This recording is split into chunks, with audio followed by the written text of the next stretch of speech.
Alrighty.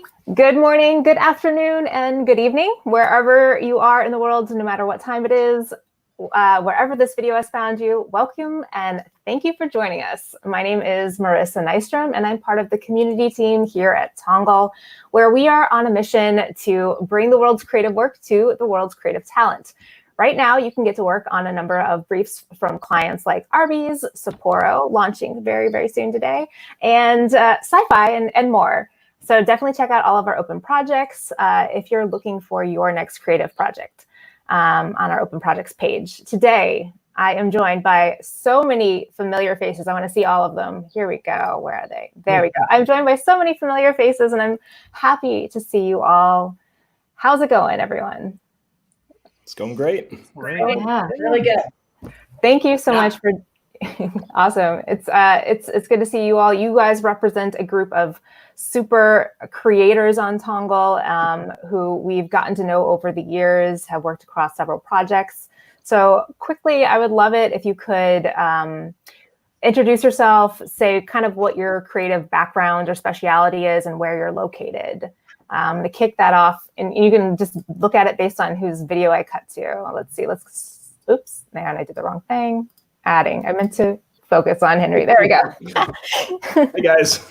So I'm Henry Smith. I'm an illustrator and animator from Salt Lake City, Utah. And I've done a lot of motion design and animations for Sci-Fi and Tongal. Oh, well, obviously Tongal. And Nat Geo, Disney. Yeah, and do lots of illustration work on the side. So that's me. Awesome. And next, I'm going to kick it on over to Jessica. Tell us a little about. I'm Jessica Sherry. I run a small production company called Alita Films. I'm a documentary filmmaker. So all the content I do is documentary driven. I started in nonfiction television in New York, where I spent kind of 10 years doing work for like Discovery Channel and National Geographic. And then about, I guess, 5-6 years ago, I switched over to more short form digital content for brands and nonprofits and really anything true stories to be told. I am originally from New York, and then I bounced around. I was most recently in Las Vegas, and currently I'm in Vermont, which is new this month to me. So I'll let you know how it goes. Oh, I didn't know you were in Vermont. Yeah, I switched it up. That's a beautiful state. I happened to drive through there on a road trip one time, and it was lovely. So I'm sure you're enjoying yourself. Yeah, definitely. Next, let's go to Fetty. What's going on over there? Everything's cool here. My name is Federico Fracchia. I'm from Buenos Aires, Argentina, which is where I'm right now. It's winter here. So I studied literature and then went into filmmaking.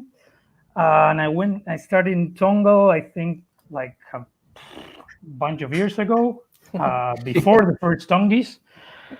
And I did mostly ideas. And then I started doing some videos, which I already did, like spec work on some other platforms. And I do mostly, I've done both documentary and like comedy commercials. And like a year ago, something like that, I sort of stopped doing most of that and just started like finally doing the like screenwriting. Oh, yeah. And which is what I sort of figured out that was what I loved most about this. And I used to write like growing up, and yeah, and I'm doing that. That's awesome. I hope you're getting some good use out of your final draft software, because I know you won. I am. Rock 11. Yeah, I am, because it has that thing with the board. That's amazing.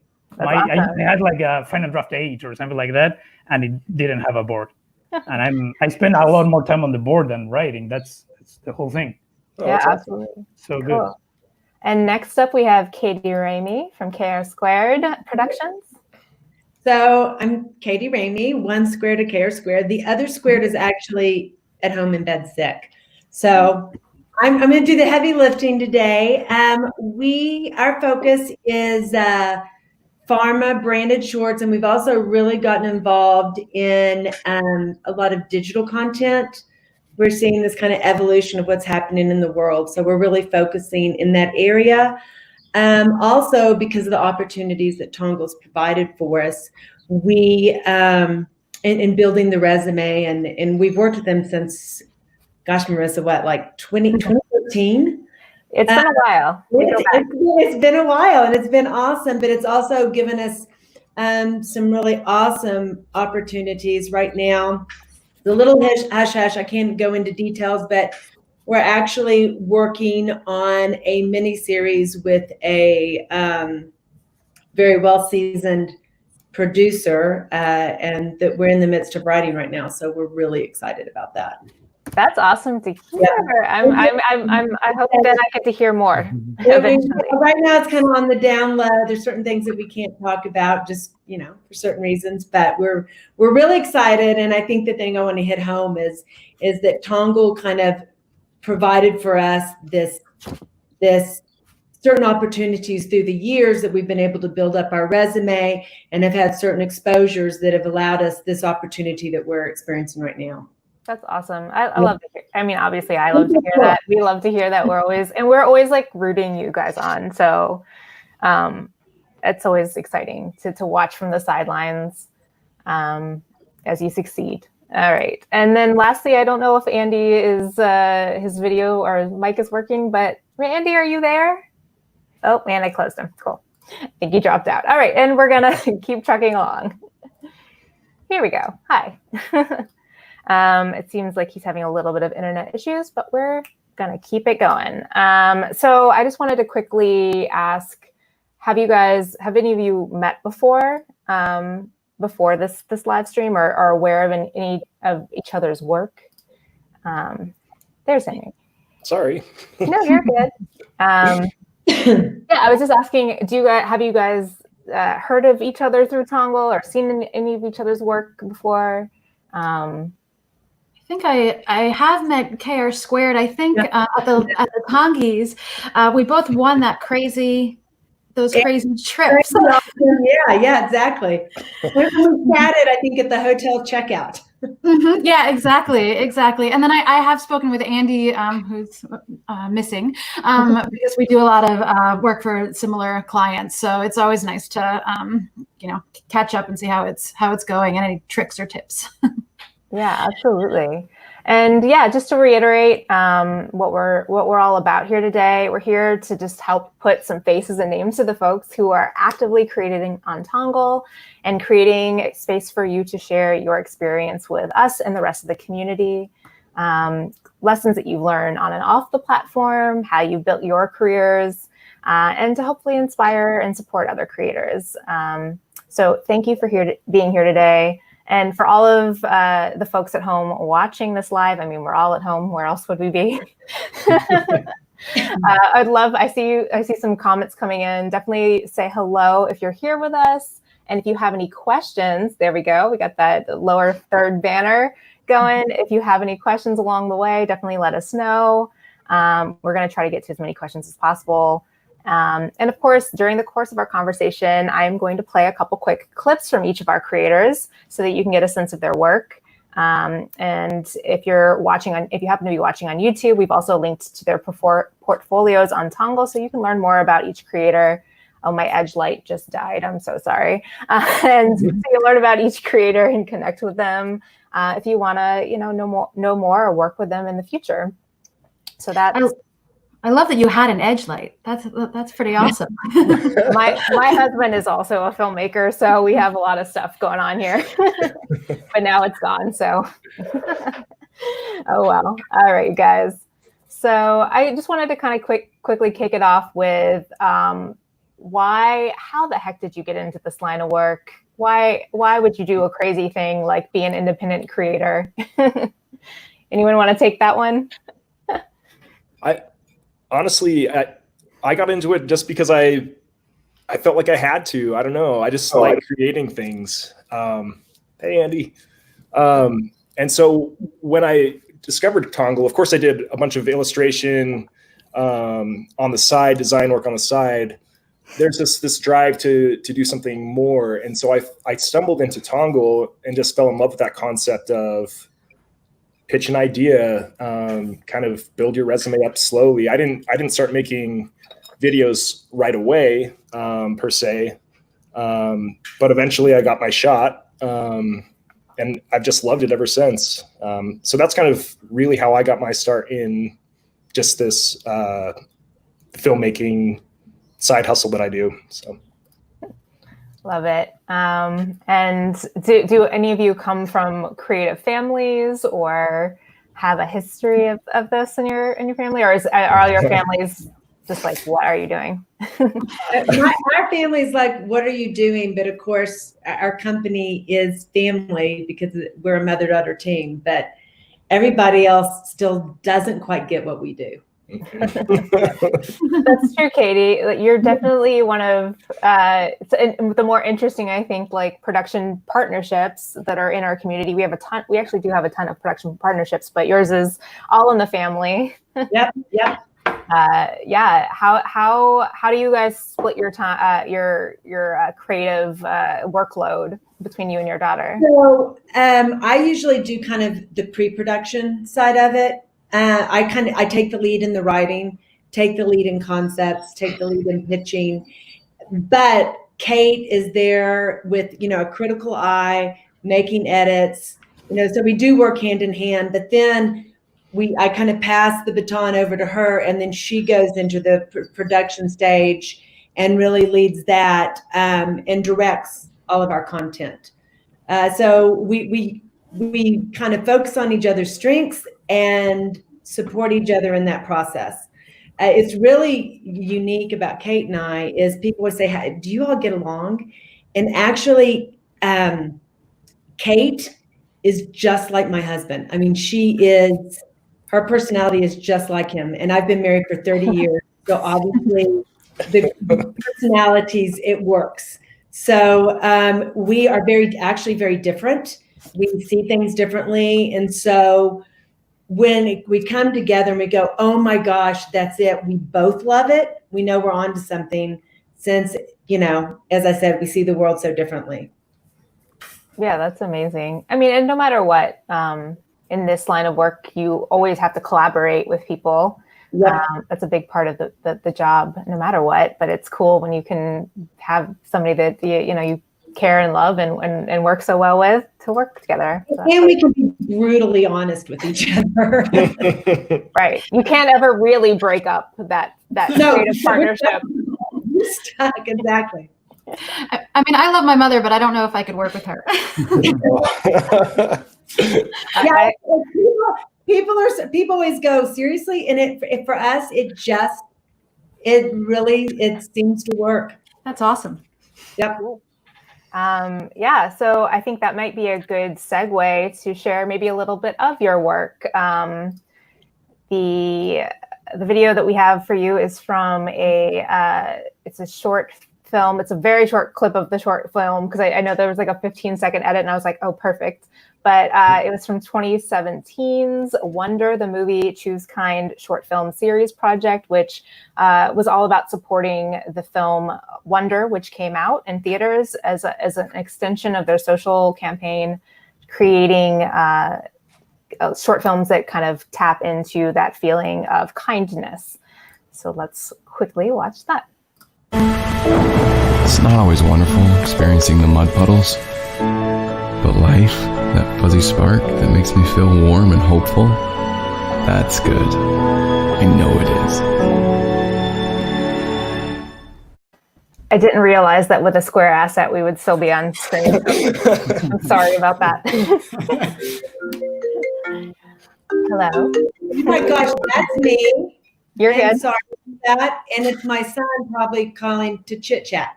Tell him to tune in. I'm busy. Tell him to tune in. We would love to have more viewers. So, there we are. Cool. Yeah, I think that was your dog too, if I'm not mistaken. That's actually Kate's dog. And we had a problem because the dog needed to be a very sad performance. And every dog that we saw, trained dog, just had this cute, precious, happy look. So we were having a hard time, and Kate's dog just has a perpetual sad face. And Kate also knew what her dog was capable of doing, like what tricks. And so we wrote the script around what the dog would do. As an example, there's one scene, and we got a lot of feedback like, oh my gosh, I can't believe that man hit the dog. And it's a close-up of a hand pushing, and then the dog cut to the dog spinning away. Well, it really was Kate's husband, close-up of his hand, and then when the dog was spinning, it was Kate telling her, do you want to go eat? The dog was turning toward the food bowl. So it's really funny because it's kind of an illusion that the dog was having the time of her life, but she just fit the bill for that performance. And we laugh because Fuzzy Spark did receive a Digiday Award for Lionsgate, and we make a joke that our only actor that has received major accolades is her dog.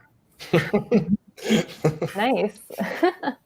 Oh man, I see we're starting to get some questions in from the audience, so I wanted to maybe kick over to one of those. It looks like Edward is asking, speaking of collaboration, what is the best strategy of getting the right people on your team at an early stage? Is there like a networking? Do you have any networking tools or resources that you turn to, or how do you build your network? Maybe that's something Andy could speak to, because he just wrote a whole blog post for us about networking during a pandemic, no less. Yes. I think with networking, when you're first starting out, you want to build your team. You want to get people that you can trust and work with really carefully. And I know for a lot of cities, if you even just start kind of Googling things, you'll find a lot of good Facebook groups and filmmaking groups that can connect you with other people in your city. And I guarantee you there's a lot of people out there who want to work, are willing to work, and want to meet you just as much as you want to meet them. So I think that's a good way to sort of get started, is really just searching out those filmmaking groups in your city. Now, obviously, sorry, I missed the intros before, but I'm Andy and I'm based in Pittsburgh. I run a production company here. And I know here in Pittsburgh, sometimes it's tough to build a team because we're a bit of a smaller pool than say like New York or LA or something like that. So those groups though do exist for every city, and you really just need to search them out. One thing I would say as sort of an add-on to his question there, though, is then it's important, even if you build your core team, to keep searching out those groups and keep switching up the people you use and keep finding new people, because that's how you're going to really expand your base, expand your pool of people that you can pull from and use. And it really kind of gets you out of your comfort zone, which I think a lot of us fall into when it comes to potentially working with the same people over and over again. Absolutely. I think that's great advice. Hopefully that answered his question. I don't know. Yeah. I would add to that too. I love the idea of working with new people. I think, every time I work with someone new, I feel like I learn something else, especially DPs. I have a certain style that I always fall into, like you said, but then if I work with a new DP who I love their work, but maybe it's a little bit different than mine, I feel like we can kind of find a new ground, and it can kind of expand my horizon too. And I would also say, like, I have cold emailed a lot of people whose work I just liked. And I've had a lot of coffees that were led to good collaborations, and sometimes just a little idea. Actually, the way I got introduced to Tongal was just one random coffee, and they were like, "Oh, have you ever heard of Tongal?" And then I was like, "No." So that was like, I guess 5 years ago or so. Well, that was a very fateful coffee date. Yeah, seriously. I love that. Actually, by and large, the most of the people that find us through a friend or word of mouth. So definitely is a big reason why our community has grown in the way that it has. So that's awesome. I just out of curiosity, since that brings that up, how did the rest of y'all hear about Tongal originally? If you remember. We heard about it through one of Kate's friends who's a filmmaker. Mm-hmm. Yeah. It was word of mouth. Yeah, a friend of mine just randomly kind of told me about it, and I had known about crowdsourcing platforms before getting involved. I got involved in 2016, I think, 2016, 2017. But yeah, it was honestly just word of mouth, somebody just telling me about it and saying, hey, there's good opportunities on there. You should check it out. And they're always changing. And it's sort of the nice factor that anyone can pitch or submit, right? It's not like there's this big wall up necessarily for you to even kind of practice pitching, dare I say. Yeah, and definitely, I'm sure your pitches have grown over the years as you learn to get smarter about it and really hone in on how do you express that idea. That kind of like leads me into a question that I already had for all of you or any of you that wants to take it. How have you seen yourself grown in the time that since you've come to Tongal, either through your Tongal work or work outside of our platform, over the last several years, like you always are growing. So are there any specific skills that you've learned along the way through pitching on Tongal, I guess, or anything? I think I've gotten more confident, like coming up with a weird idea and then putting it out there. I mean, what's great about like the Tongal platform, not to like, make it all about that, but it's, there's no barrier, like you said. So if I have a crazy idea and I think it could be really cool, it's very low risk for me to just put it, together in a pitch and put it out there. And then if it doesn't win because the brand isn't into, that brand of crazy, then that's fine. But at least it gives me an outlet for that where it feels like a little bit like lower risk just to come up with something. And I think actually that's how I won the first one, is it just had it was like something that I hadn't done but I wanted to do and kind of push the limit a little bit, and the brand was into it. So I like that about it. Cool. Yeah, and I just want to say, I'm not paying anyone here to say anything nice about Tongal. Don't feel like you need to say anything nice. I mean, we want you to say something nice, but in that case, no. But we, certainly you can. I want you to talk about things other than Tongal as well. So, although I will probably keep steering our questions somewhat towards that, obviously. Okay, we're getting so many questions. This is awesome to see. Well, that one's about Tongal, so now I don't want to do that. What's the one piece of filmmaking gear you can't live without? That one seems fair. A good director's notebook thing, I have a solid binder with multiple folders, and it keeps me organized, and also doubles as a clipboard. And most importantly, there's a plethora of stickers on there that I think within 3 seconds of meeting me, if I'm meeting somebody new on a set, you kind of glance at that and realize how insanely weird I am, and it's a precedent for everything else. So that would be my answer to that. I love it. It's amazing. And in your line of work, Henry, because you do animation, what's the gear that you always turn to, or what software and all that good stuff do you I've got it right here. Just pencil and paper, just always sketching. I really, really love the Adobe software as well. I would say that Illustrator is my go-to, and then making stuff with After Effects after that.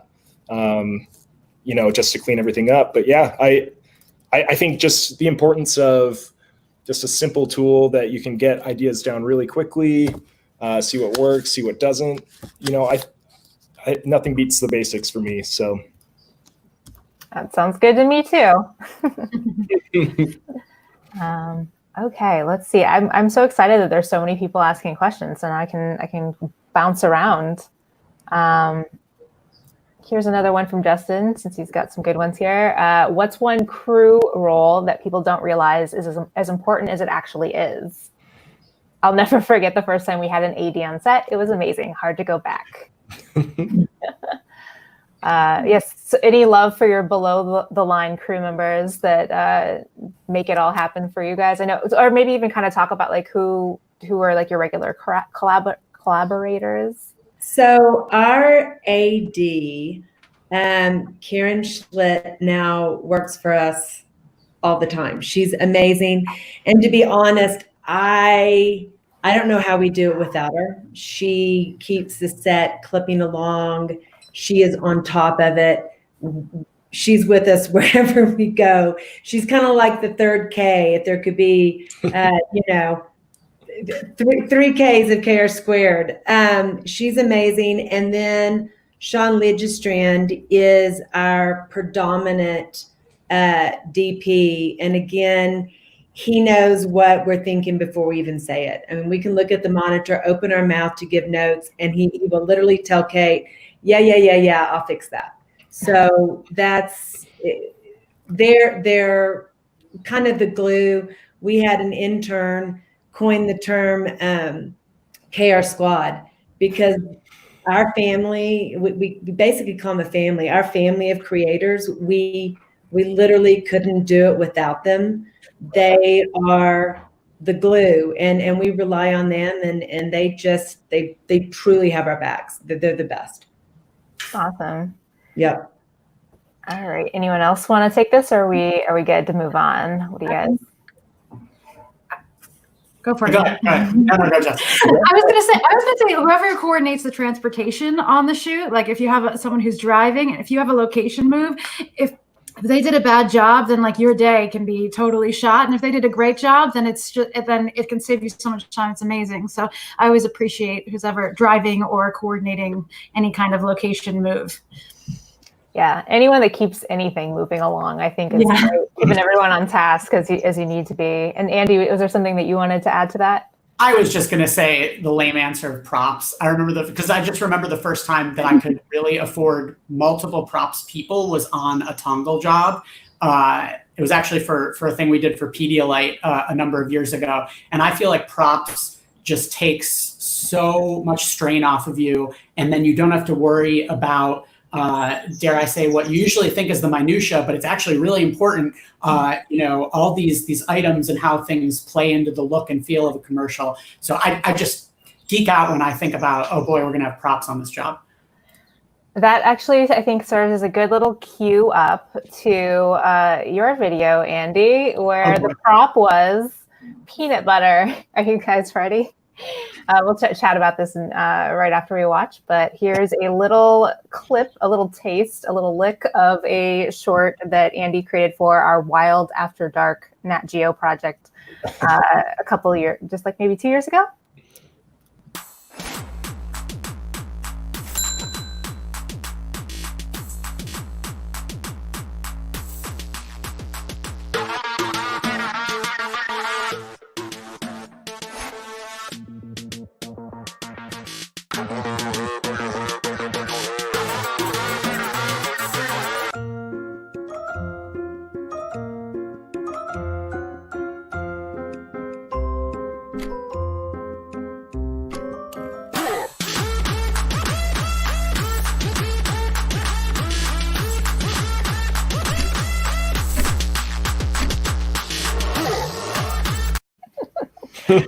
My favorite is always that lady's face right there. She's just like, what did I get myself into? They enjoyed it. Don't worry about any of them.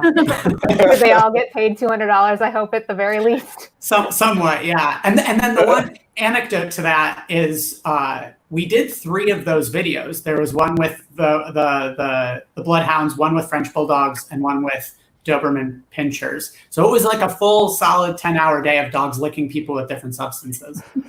And only, Not just peanut butter. And only one of them aired on TV, I think. So yeah, but the other 2 live in my heart. Yeah. I mean, yeah, they also somewhere live on Tongal.com. Oh man, that's awesome. Yeah, I think a couple of you also worked on that project as well. Fede, did you do something for the Wild After Dark project, or Henry? No. Mine was. I did. Yeah, no, mine was previous, the Nat Geo Einstein thing. Mm-hmm. And I'll definitely be sharing a clip of that in a minute. But that's cool. Yeah, Henry, you did a little bit of work on the Nat Geo Wild After Dark project as well. Yeah. That was like a really crazy one. We take on some crazy ones sometimes. Cool. Yeah. So we have some more questions coming through. One's from somebody that I think many of you will know, producer Stephen Iwanek here at Tongal. He asks, what skill/knowledge do you not have that you really, really wish you had, and why would it help? He wishes he knew sound mixing. Yep. What skills would, or maybe even to reframe this, like what skills do you know that you need to bring somebody else on for, because there's no way that you're going to be doing that one. Well, to me, I mean, that immediately I thought of lighting. Like, I'm the worst at lighting stuff, and I've done so many starting out, so many spec like mini videos or even like tiny commercials where it was just literally just me and my girlfriend, and sometimes someone of like my a friend or a brother acting, and we had to do the whole thing. And you can sort of wing it at most things, but like you have to know lighting. Like, well, at least that was my experience. Like when you see something that someone who knows what they're doing has lit, it's like it's a Hollywood production all of a sudden, and it can be the same house, the same actors, the same script, and it's just mind blowing when you get it. Like a guy who knows what he's doing, it just elevates everything. It's crazy. Yeah, so I wish I knew how to do that. Same. How about let's see, Katie? Do you have any skills that you're aspiring to? I'm right there. I'm right there with Steve. When it comes to sound, I'm really good about sitting next to a sound mixer and saying, that doesn't sound right, or that sounds funny, which is not really constructive help. So I'm definitely, my weakness is sound. And when I watch those guys work, it blows my mind. So impressive with what they do. But yeah, I'm on a learning curve with that one.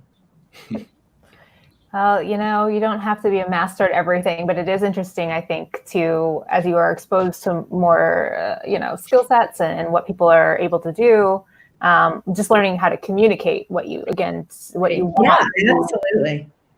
Is an important skill set in and of itself. And hire people smarter than you.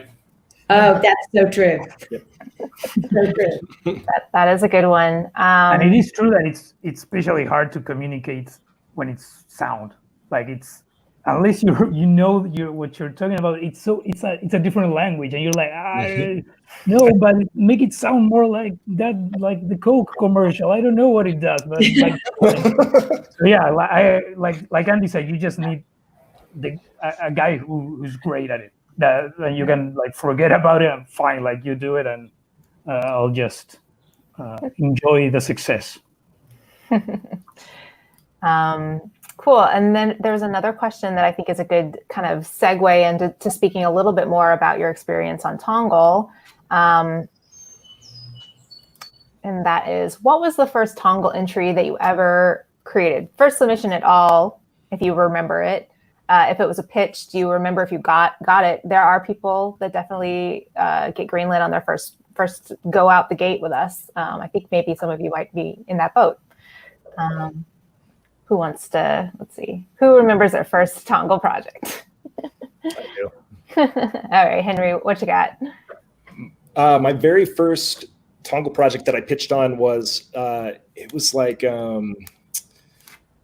I think I called it like How to Build a Nick Kid, and it was supposed to be based on like 90s like nostalgia and stuff.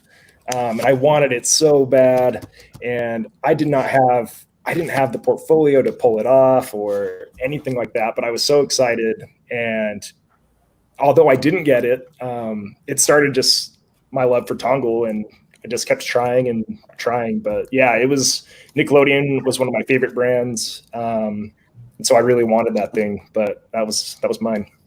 Sounds like, what did Nicktoons mean to you? Is it that one? Maybe? Yes, that's the one.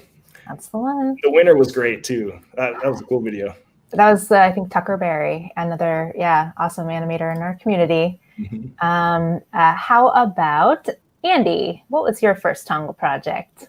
Or first entry, I guess. Do you remember? I don't remember my first entry. I feel like I submitted 2 or 3 pitches, which maybe is a good piece of advice for people watching. The idea that, even if you're not getting your first pitch out of the gate, keep going, because it certainly at least gets you on people's radar, which is very important.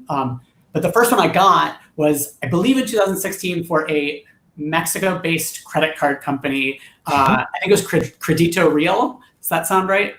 Real, probably. Yeah, thank you. Yeah, that's. Oh boy.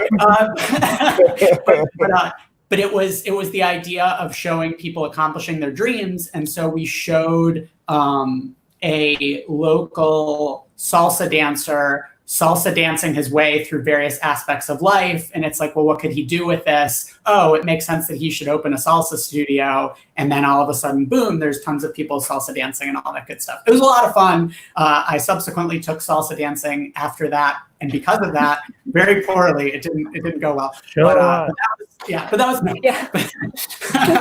And now we're going to do a dance break. Everybody get up and dance. No, just me. Okay. Yeah. But I love that you're, that some, through the projects that you produce, even if it's, for whatever you do, that you end up meeting people and learning about, so many things outside of your everyday to day. That's kind of the fun side effect of, I think, doing video production stuff, is that you're always meeting people, learning about new things, finding new interests to follow. So that's really cool to hear. Yeah. Let's see, Jessica, how did you start making your successful charge on the Tongal platform? Yeah, I started actually with my first pitch was for a GE project. It was like a short documentary on this guy who does like 3D printing for jet engines.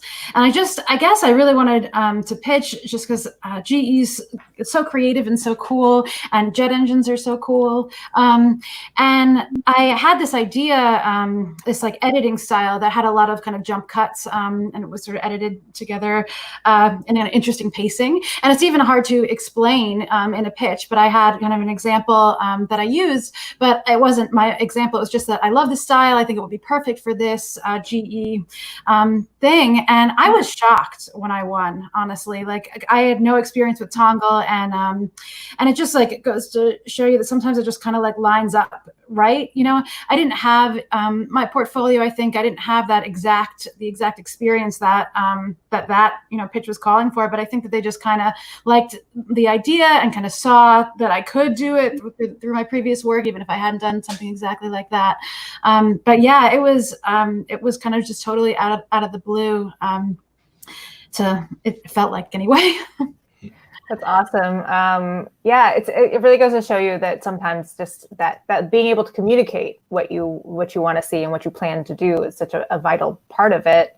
And that I think that is a really piece of smart advice, maybe for other creators who are pitching and like, I don't have something in my reel that looks like this, but this is how I would do it. Yeah, I do that all the time, like a visual example with photos and even a video that I'm like, I really love this kind of style. And I'd like to, and I can execute it. I just haven't yet. But I don't usually put the haven't yet part in there. But yeah, I think if they can see it, visually, like the people reviewing it, then it makes it a lot easier for them to understand what you're talking about. Yeah, absolutely. Yeah, you utilize those pitch videos. If you can show just a snippet of a general idea, I think that helps a lot in selling a pitch. And especially your personality, like your personality on camera a lot of times helps, because you're, at the end of the day, you're going to be working with them, with the client, so much that, in a sense, they're also kind of buying you. Yep. Absolutely. We stress it. I don't know if you've caught any of like our pitch feedback live streams or pitch tip lives that we've done over the last couple weeks and months, but that's a tip that we always give. I know it can seem daunting to do a pitch video, but literally like your smartphone camera of just saying hi can go so far. And, because, we're all, on our computers, we can't see each other or interact in a lot of ways, but that's a really strong way to make an impression. At Tongal too, as I know our producers love to see it, because we want to get to know you. We're going to get to know you over several projects that you pitch on. So that's one way to start making that relationship and putting you on our radar as well. So for everyone out there watching, if you're pitching and you have time, do a pitch video. Cool. I wanted to kind of kick it over, since we were just talking about Jessica's work with GE. We have another clip from GE for another creator or employee story. This one was based in South Africa, I believe. Yep. For beauty. So let's take a look at that. When I had my daughter, I was 18. From the day she was born, I knew that I had to work hard in improving my life so that I can give a better life to her. That drove me to always move forward. That's how it ended up in GE. Joining GE, there's lots and lots of opportunities where you can grow as a person. My name is Beauty Mtweni, and I work for GE in Johannesburg, South Africa. That's just a little taste of that video, which saw you traveling to South Africa. Could you speak a little bit about how that shoot went? I know it's like, shooting on location outside of the country is quite, I'm sure, or a little bit of an ordeal, but how did that go for you? Yeah, I love international work. I mean, I think one of the reasons I wanted to be a documentary filmmaker to begin with is to be able to travel and kind of see other parts of the world. So that shoot, the shoot itself went great. I had a really awesome local team, and for me, whenever I'm doing something out of the country, really anywhere, even in the US, I like to hire local people so they just know the landscape and they know the community, and they can give me tips, and also let me know, hey, like that's not exactly you're not exactly doing the right thing in the situation. So just to have crew members who are familiar with the area and everything. So I had a great local team, and for that project we interviewed Beauty, who's the main character, and her daughter and her mother. So it was kind of 3 generations of women who had kind of experienced different things in South Africa, and sort of Beauty made a better life for herself that her daughter now sees inspiration in. So yeah, it was great, and they were really on board. Her mother had a really thick accent, so sometimes I had a little trouble understanding her, so I just fake it in the interview a little bit. But one thing that did happen is that I went to get on the plane to South Africa, and I was leaving out of New York, and I didn't realize that I didn't have enough pages in my passport. The last 2 pages apparently don't count as pages. It said you needed 2 pages at the end. Those are not stampable for anyone who wants to know. So I had to run around and get a new passport the day before the shoot. But I always do try to, especially when I'm going somewhere like South Africa, try to arrive if I can a couple days early. I like any way to walk around the locations and kind of get a feel and kind of get my head straight, before there's a million people wondering what I should be, what they should be doing. So I had a little buffer and it worked out, but it was very close. Oh my goodness. I mean, I feel like there's always something that goes maybe not wrong, but on every shoot, there's got to always be some hiccups that keeps it exciting, right? Can I ask a question to Jessica? Yes, of course, please. Because I know that I remember that project, and it seems so interesting. And part of what I used to do or do is documentaries abroad, and I've always struggled with one part that I was wondering now as I was watching the video, how much would you say if your video was, let's say, scripted, or how early in the process did you decide what the story was? Did you talk with Beauty before going and figure that out? How flexible were you in the process while interviewing? Okay, so maybe we should shift towards this. How does that work in your experience? Yeah, so I always do a pretty thorough pre-interview, as much time as I can get, and I actually record those, and so I can listen to them and really hear, where Beauty gets excited about answering a question, and kind of where it kind of directs my storytelling a little bit, and then I do write a really detailed kind of story outline. It was 3 minutes long, so it'd be every 20 seconds to 30 seconds, what I think she's going to say, what the beat of the story is, and what the visuals are that are going to go with that. And then I get there, and I also I block out a lot of time for interviews, because I find that I come in with all these assumptions of what exactly the story is, and I've written this whole thing, and I think it's going to go exactly like this. And then when I actually start talking to someone, they might it might be a little different, like you know than what I thought, and I want to be open to that. So I usually block out a long time for interviews so I can get the beats for the story that I wrote, and also explore like if it wasn't exactly how I thought, or her experience was a little bit different, then I can go down that route also. So I guess a combination of pre-production, right, and then, you know, being a little bit flexible and open to what the real story actually is when you get there. Good question. Thank you, Fede, for asking that. There's another question I had for Jessica about, you know, I think in all of your work, you always find really nice natural performances out of non-actors, obviously. Is there any trick to doing that in your purview and in your experience? Yeah, I guess, you know, I always kind of open our conversation with like that it's a collaboration, you know, that like I have a lot of ideas about like what I want to film about your life, but they might not be exactly right, you know, and if they're not right, then just tell me and we'll change it. I want you to feel like this, whatever I'm filming about you is really true. And then I always really try to film people in their natural environment, like where they're, you know, in their home or like at a coffee shop that they actually go to, with people they know. And I think that makes them, I think when people are in their own space, it tells you a lot about them, like for the documentary, but also it lets them let their guard down. Like they're the host almost, you know, so they get to kind of show you around. And I try to limit also the crew that's in the room. So it just feels like it's like the camera and the sound and me, you know, and everybody else is in another room, you know, especially if there's a client, they're watching on a screen in another room. So that people feel really like, you know, not judged. And, you know, and I just, at any point they could stop and say, you know, I don't know about this, or I try to be really, cognizant of if they seem a little bit uncomfortable, that like, hey, this seems like it's a little weird for you. What's weird about it, you know?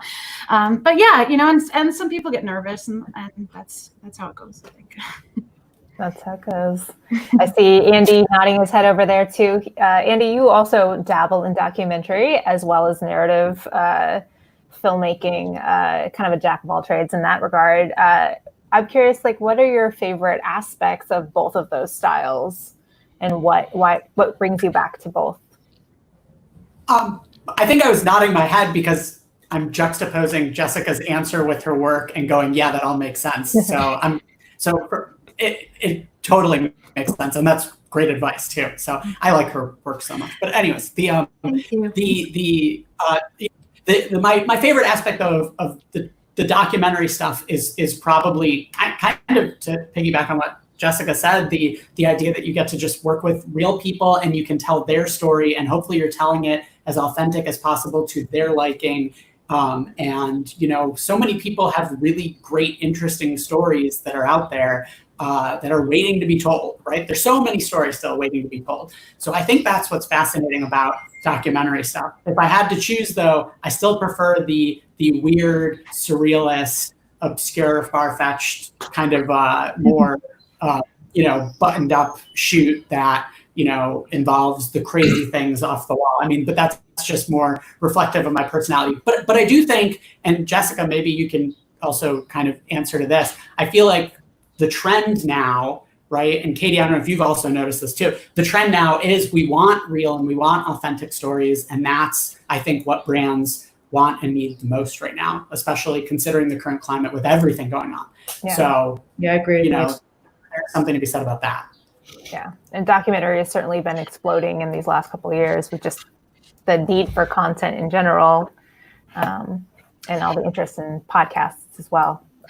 For me, it's interesting, like with, because it's true, everybody wants an authentic story, but I think working now with a bunch of different brands on Tongal, it's like, how much do you want to tell the story of the person and how much do you want to talk about your brand actually? And I think that has like very, sometimes I'm taken by surprise, you know, that's taken by surprise that like, oh, actually you didn't really want to hear about this person's story. You really wanted them to talk about your brand, which is fine. But I think that sometimes brands have a tough time admitting that maybe like up front. and being like, actually, we really want them to talk about this a lot, rather than like the more personal moments. And that's something that I have to try to, like, I feel like I struggle a little bit to find the balance of, because I think if you right up front are like talking about the brand, then people lose interest. They're not in it for the story.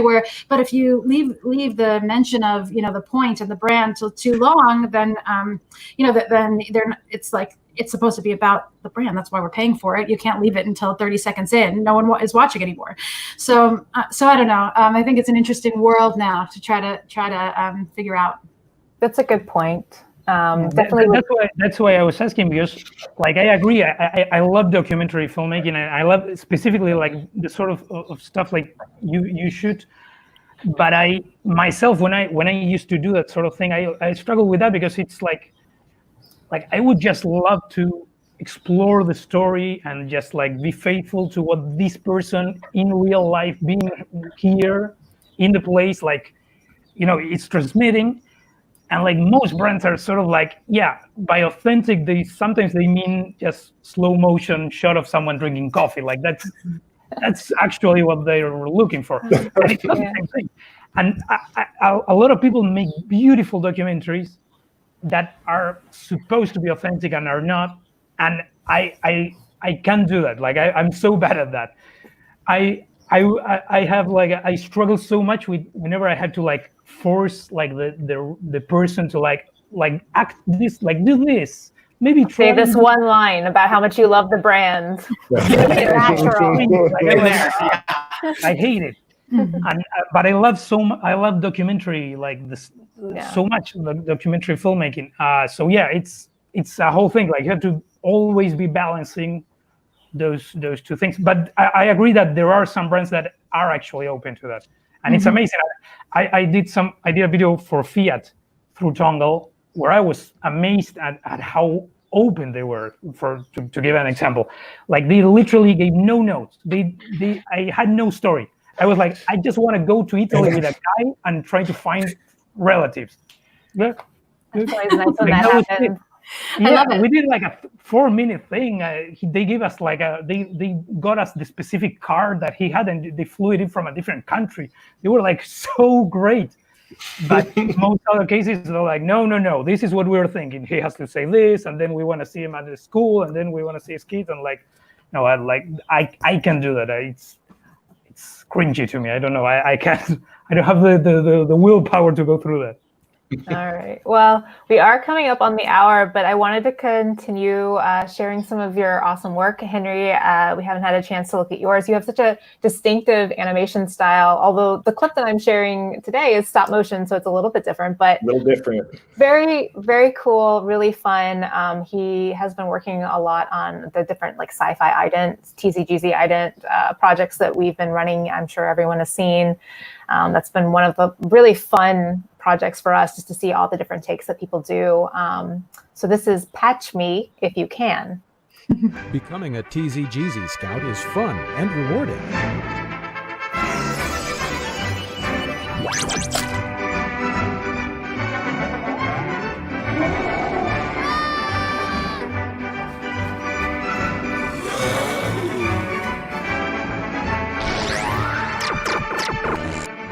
Welcome to TZGZ. There it is. And so I know that you created some real patches, had some real patches made to in order to do the stop motion animation. Yeah. Could you speak a little bit about that process? Yeah, it was, oh man, it was a lot of fun. I grew up in the Boy Scouts, so I've always wanted to do something with patches. But yeah, I just got into that mindset and illustrated, I think it was like 32 patches, all their different, the different states. So there's like the kid that turns into the werewolf. So how are we going to show a kid and then he slowly transforms? So there's that in between state, and then also there's the final full werewolf patch. So it was a different way of thinking about animation. And then yeah, I sent all the vectors over to a patch maker. And they individually made each one, and we photographed them, and yeah, just did a little stop motion with it. It was a ton of fun. Yeah. That's awesome. I just love, yeah, right. In the course of all of your work, you end up like creating these interesting props, and to kind of go back to props, and that's I'm sure like a nice one that you'll keep for a little while. I know you gave, I saw you gave it to Stephen Iwanek, who worked with you on that project, our producer. Yeah.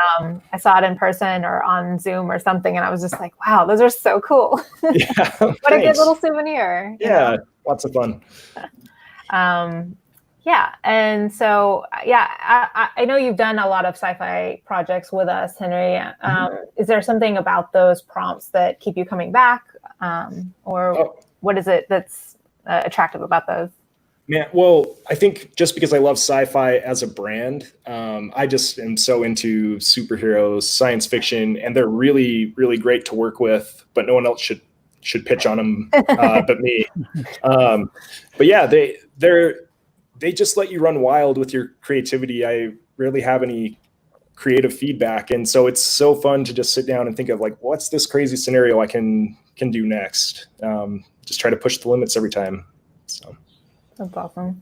And then let's see. So I also wanted to get to Fetty's video because I'm sorry, we're almost we've been here for an hour. Thank you guys so much for spending time with me. But we're gonna try to get you out of here soon. But if anyone is watching and you have any questions, now is the time to ask those final questions, because we are gonna start wrapping up hopefully in the next 10-ish minutes. But let's go ahead and watch. So this was an awesome short film project that we got to run with Nat Geo in support of their Genius, the first season of Genius, which was about Albert Einstein.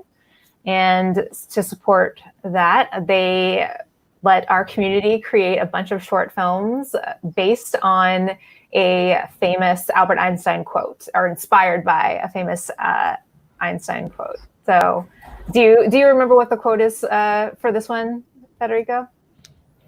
No, it's something like a minute. A minute of something bad is. Yes, a minute sitting on a stove feels like an hour, but an hour with a pretty girl feels like a second, something like that.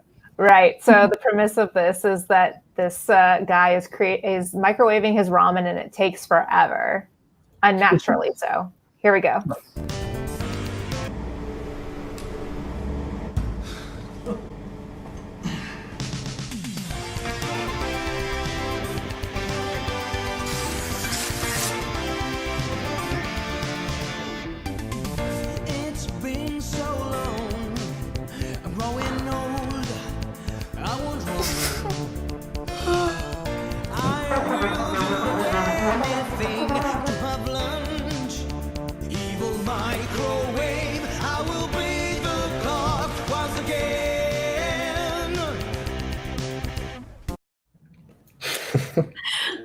I love that you created an original song for that. Can you? Well, that's going back to what they said earlier. Yeah, I just found a guy who was amazing, and he made a song. Like I told him, we need a song like Karate Kid, like an 80s thing that like pumps us up and speaks about like fighting ramen. He's like, yeah, I think I can. And like, I wrote it, and I have no idea how you write a song. I just wrote stuff. And he turned it into an actual song with a singer. So the lyrics are by you? I didn't. Oh wow, that's amazing. So cool. That's really fun. So we did have a question from Karen that I wanted to pose and share because I think it's an awesome one. Have any of your Tongal projects led to other opportunities outside of the platform? Anyone? I don't know. Have they? Yes. Yeah. So as my portfolio started to build up in animation, I felt like I had enough to put it onto my illustration. I'm repped for illustration. So I started placing that on their website, and I've done a handful of like pharmaceutical animations and stuff like that. So yeah, this has definitely built up my portfolio and led to other opportunities. Yeah, and I think that's the big part of it, is just having more samples and more experience and even pitching sometimes. Mm-hmm. Yeah, I think Tongal, it's also a great springboard to experiment with your pitching, to find out what really starts landing. And then you can take that into other opportunities. But it's a great place to test ideas out. Cool. Yeah. If you want a specific style and you want to focus maybe on directing in some very specific sort of tone or style and everything like that, you could target your pitches to that kind of style, and then hopefully land some of them, and then suddenly you've got this great portfolio within that style. Use that to go out and get other work.